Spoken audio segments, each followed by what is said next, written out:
Sampurasun, terima kasih sudah klik video ini dan selamat datang di channel Amburaksa. Seperti biasa, di sini aku akan berbagi tentang banyak hal yang menarik dalam kehidupan kita sehari-hari, terutama yang berhubungan dengan ramalan. Kenapa? Karena aku adalah seorang peramal. Aku dukun ramal.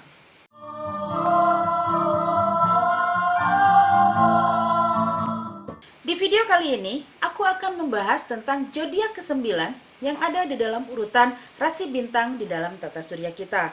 Di mana zodiak ini disimbolkan dengan setubuh.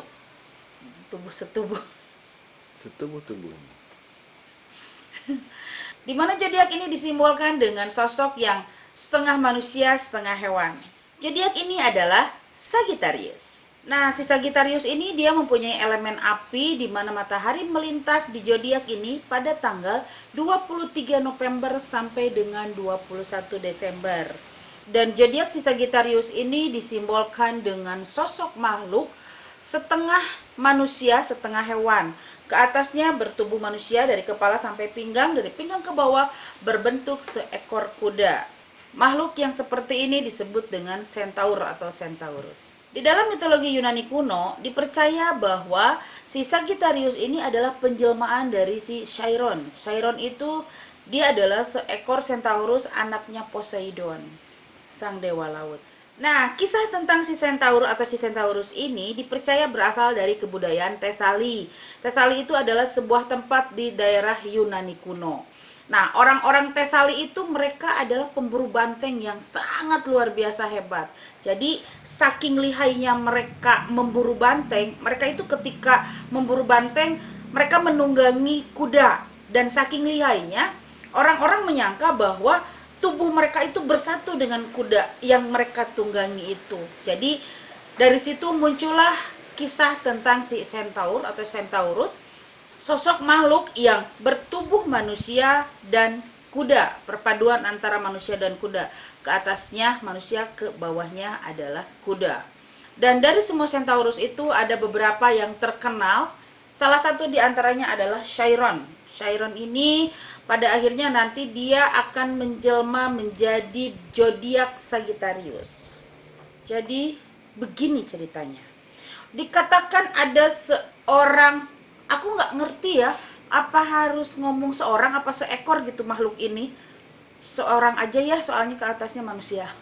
Jadi dikatakan ada seorang Centaurus yang sangat baik hati dan sangat bijaksana. Dia adalah anaknya dewa laut Poseidon, namanya Chiron. Nah, si Chiron ini dia terkenal dengan kebijaksanaannya sehingga kemudian dia menjadi orang yang, itulah orang apa ekor gitu. Akhirnya si Chiron ini dia mengajarkan beberapa hal kepada Hercules. Hercules itu anaknya dewa Zeus. Pada akhirnya si Chiron dengan si Hercules ini hubungannya bukan hanya sebatas antara guru dengan murid, tetapi menjadi seperti sahabat yang sangat dekat. Si Hercules sangat menyayangi si Chiron dan si Chiron juga sangat menyayangi si Hercules. Nah, si Chiron ini dia tinggal di Gunung Pelion dan dalam beberapa pertempuran yang dialami oleh si Hercules, kalian yang mau tahu mengapa si Hercules banyak sekali melakukan peperangan dan mempunyai banyak sekali musuh, silahkan buka video aku yang ramalan Cancer. Di situ dijelaskan kenapa si Hercules bisa mempunyai banyak musuh yang dikirimkan oleh Hera. Dan di sana juga dijelaskan tentang perjanjian antara Hercules dengan Raja Aristes. Ceritanya seru, silahkan buka video aku itu ya. Kalian yang sudah nonton video aku yang Cancer, silahkan komen di bawah. Oke, balik lagi ke si Chiron dan si Hercules. Pada suatu pertempuran, si Hercules dia menghindari serangan panah beracun.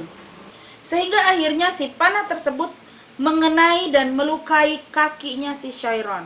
Si Chiron yang dia adalah seorang makhluk abadi karena anaknya dewa. Jadi dia nggak bisa mati, tetapi masih bisa merasakan kesakitan. Dan si panah beracun itu membuat tubuhnya sakit luar biasa. Sambil menahan sakit, akhirnya si Hercules dan si Chiron melakukan perjalanan untuk mengobati kakinya itu. Nah, di dalam perjalanan, pada akhirnya si Hercules dan si Chiron itu mereka bertemu dengan Prometheus. Prometheus itu adalah pencipta dan pelindung umat manusia. Kalian umat beragama, maaf sekali ya, ini tidak ada hubungannya dengan agama. Aku hanya menjelaskan tentang cerita yang dipercaya oleh orang-orang pada masa Yunani kuno. Jadi pada masa itu mereka mempercayai bahwa si Prometheus ini adalah seorang titan pencipta manusia dan pelindung umat manusia. Nah, mereka mempercayai bahwa si Prometheus itu adalah seorang titan, anaknya Lapetos dan Themis. Di mana si Themis ini adalah seorang Okeanid. Okeanid itu adalah 3.000 anak perempuan Okeanos yang mereka bertugas untuk melindungi tempat-tempat seperti sungai, danau, hutan, dan sebagainya. Jadi mereka mempunyai tugas untuk melindungi tempat-tempat tersebut supaya tetap aman dari gangguan musuh. Nah, karena si Prometheus itu juga dia mewarisi gen atau darahnya si Okeanid ini, maka dia menjadi pembuat dan pelindung umat manusia. Dan karena dia menjadi pelindung umat manusia, maka si Prometheus ini banyak sekali bersinggungan dan berperang dengan dewa, terutama Zeus. Seperti diketahui bersama bahwa Zeus itu banyak sekali dia membuat masalah dengan manusia, terutama perempuan. Jadi banyak perempuan-perempuan cantik umat manusia disukai oleh Zeus dan menjadi korban si dewa nakal itu. Dan balik lagi kepada si Prometheus, jadi posisinya ketika dia bertemu dengan si Chiron dan si Hercules itu, dia sedang dihukum oleh Zeus.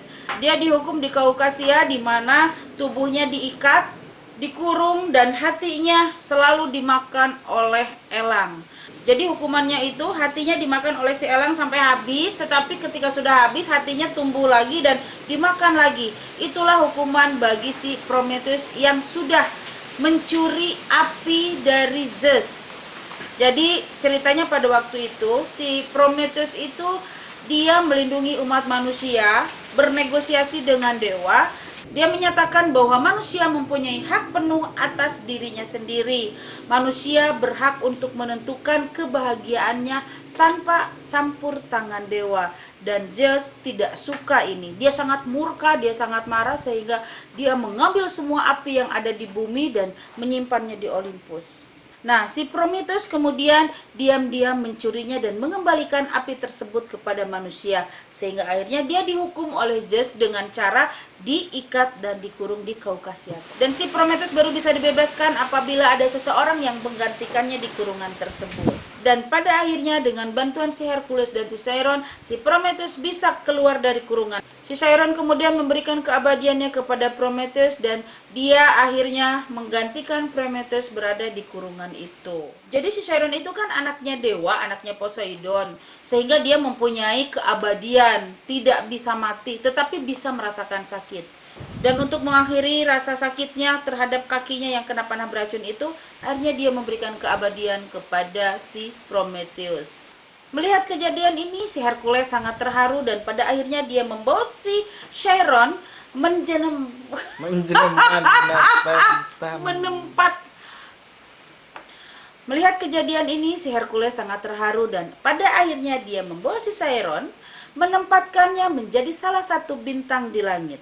Dengan bentuk sesuai dengan wujud si Chiron itu, yaitu ke atasnya adalah manusia, ke bawahnya adalah kuda.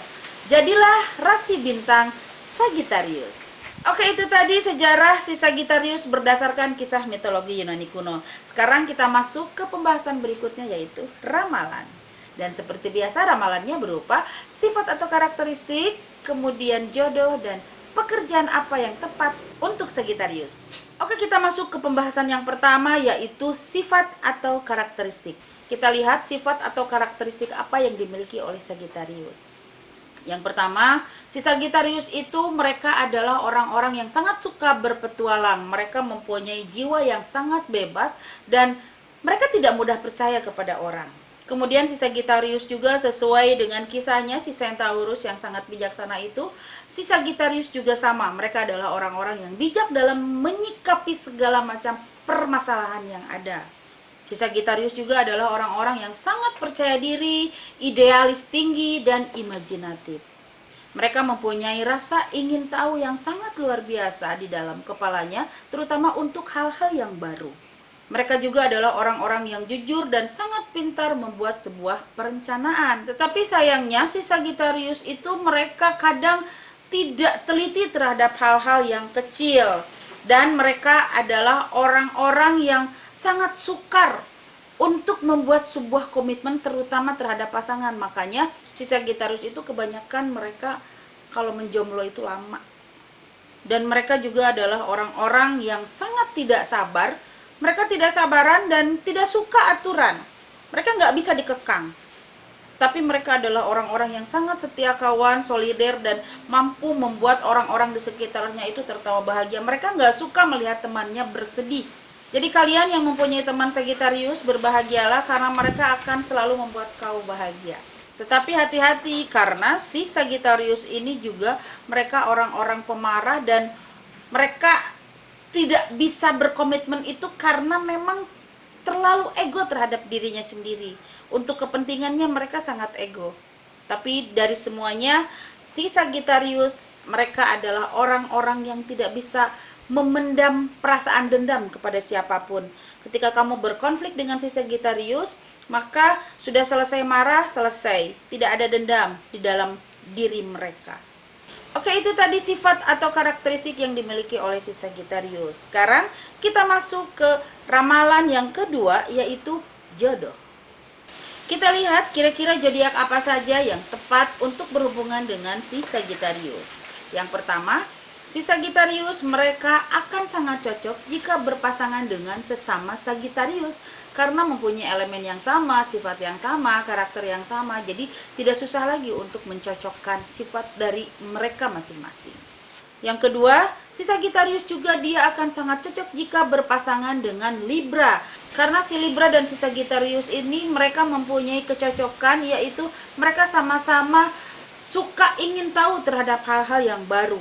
Yang ketiga, si Sagittarius juga dia akan sangat cocok jika berpasangan dengan Aquarius karena mereka adalah sama-sama orang yang mandiri. Yang keempat, si Sagittarius juga dia akan sangat cocok jika berpasangan dengan Aries karena si Aries dan si Sagittarius ini mereka sama-sama suka berpetualang. Dan yang terakhir, si Sagittarius juga dia akan sangat cocok jika berpasangan dengan Leo karena si Sagittarius dan si Leo ini adalah orang-orang yang sama mempunyai gairah yang menggebu-gebu di dalam kehidupan mereka. Jadi sama-sama bergairah, makanya cocok. Oke, itu tadi adalah zodiak yang cocok berpasangan dengan Sagittarius. Sekarang kita lihat kira-kira zodiak apa saja yang kurang tepat jika berpasangan dengan Sagittarius. Pertama, si Sagittarius dia tidak akan cocok jika berpasangan dengan Scorpio. Karena si Scorpio ini mereka sangat menghargai tentang kesetiaan dan komitmen. Sementara si Sagittarius adalah jiwa yang bebas yang dia kurang bisa memberikan apa yang diminta oleh si Scorpio terutama untuk komitmen. Seperti sudah dijelaskan tadi bahwa si Sagittarius ini mereka adalah orang-orang yang susah untuk melakukan sebuah komitmen terhadap pasangannya. Jadi yang satu ingin komitmen, yang satu enggak, makanya enggak cocok. Yang kedua, si Sagittarius juga tidak akan cocok jika berpasangan dengan Virgo. Karena si Virgo itu adalah orang-orang yang penuh dengan kedisiplinan. Sementara si Sagittarius tidak suka itu. Si Sagittarius adalah jiwa-jiwa yang bebas, yang tidak suka dikekang. Yang ketiga, Sagittarius juga tidak akan cocok jika berpasangan dengan Taurus. Karena si Taurus ini adalah orang-orang yang keras kepala, sementara si Sagittarius adalah orang-orang yang posesif. Jadi yang satu posesif, yang satu keras kepala, bentrok pada akhirnya, nggak bagus. Yang terakhir, Sagittarius juga dia tidak akan cocok jika berpasangan dengan Pisces. Si Pisces ini adalah sama jiwanya merdeka, bebas, tetapi mereka lebih kekanak-kanakan. Mereka adalah orang-orang yang manja, kekanak-kanakan. Sementara si Sagittarius adalah jiwa-jiwa yang bebas tapi dewasa. Jadi nggak nyambung. Yang satu manja kekanak-kanakan, yang satu bebas terus terang apa adanya, saklek gitulah ya. Jadi nggak cocok. Oke, itu tadi adalah jodoh zodiak yang tepat dan kurang tepat jika berpasangan dengan Sagittarius. Sekarang kita masuk ke pembahasan yang ketiga, yaitu pekerjaan.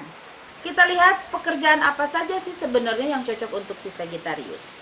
Yang pertama, Sesuai dengan sifatnya yang suka berpetualang, maka si Sagittarius ini mereka akan sangat cocok jika menjadi seorang jurnalis atau relawan. Yang kedua, karena si Sagittarius ini adalah orang-orang yang suka dengan sebuah perencanaan dan mereka adalah orang-orang yang penuh dengan imajinasi tinggi, maka mereka akan sangat cocok jika menjadi seorang arsitek atau desainer interior, eksterior, pokoknya hal-hal yang penuh dengan perencanaan, seorang konseptor gitulah ya. Yang ketiga, karena si Sagittarius ini mereka mempunyai keingintahuan yang lebih terhadap sebuah ilmu pengetahuan, mereka itu suka belajar, maka dia cocok menjadi seorang guru. Karena belajar yang paling baik adalah dengan cara mengajar. Yang keempat, si Sagittarius juga dia akan sangat cocok jika menjadi seorang pengusaha. Karena si Sagittarius ini adalah orang-orang yang mandiri dan tidak suka diatur. Mereka melakukan segala sesuatu itu sekehendak hatinya saja. Yang terakhir, karena si Sagittarius juga adalah orang-orang yang suka melakukan perjalanan, mereka itu sangat senang berjalan-jalan. Makanya pekerjaan yang paling tepat untuk mereka, salah satu diantaranya adalah seorang guide atau agent travel. Oke, selesai sudah video kita kali ini. Terima kasih banyak buat kalian yang sudah nonton dari awal sampai akhir. Dan seperti biasa, jangan lupa like, subscribe, komen, dan selalu nyalakan lonceng notifikasinya biar kalian dapat informasi ketika aku upload video yang baru. Dan buat kalian yang ingin diramal secara lebih detail sama aku, silahkan DM saja langsung di Instagramku Cafe Dukun. Dan video kita kali ini sekaligus menutup rangkaian episode ramalan zodiak.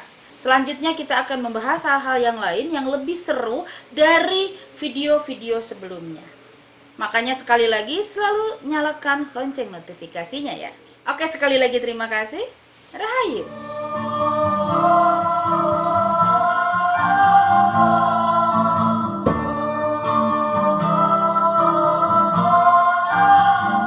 Jadi si Centaurus itu adalah sosok makhluk setengah manusia, setengah kuda. Seperti anting aku ini. Setengah begini, setengah begini.